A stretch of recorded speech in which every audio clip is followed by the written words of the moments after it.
Hi everybody. Well, it's been 2 weeks since Phil and I kind of came together, and we announced that Phil was the Learning and Development Director within Sharpstone, and we said at the time that we wanted to follow it up with how we work, how we do things, and perhaps give you a few little tips at the same time. So delighted to have Phil with me again today. And Phil, I think, you know, we always talk about the framework that we work to within Sharpstone, but from an L&D perspective, you work with a framework, and this is literally a very quick snapshot today. Talk to us about it, Phil.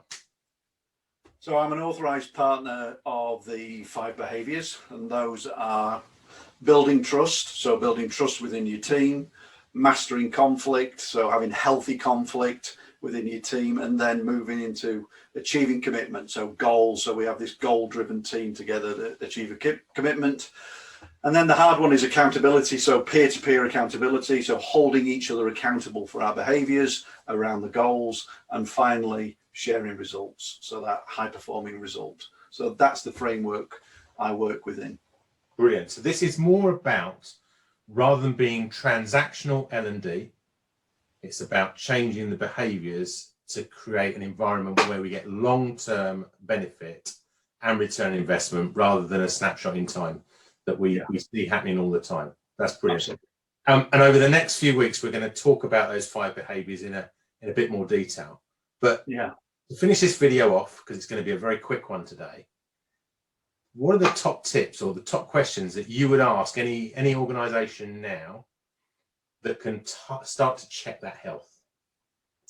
Oh, that's a great question. I'd say I'd ask your staff probably 3 questions at the moment. Ask the people that work for you 3 key questions, and if they can't answer them, I would say it's have that check, have that little check with yourself and with your team.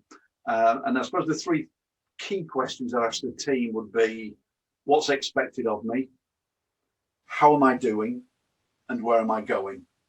So get your team to ask themselves those questions, and if they know the answers to them, fantastic, you're in a great place.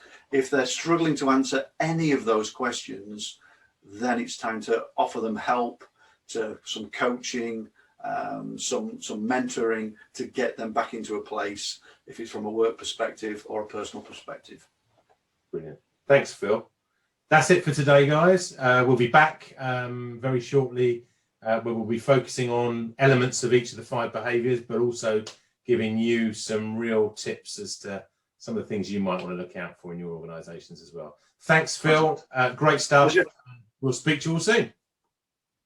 Bye for now.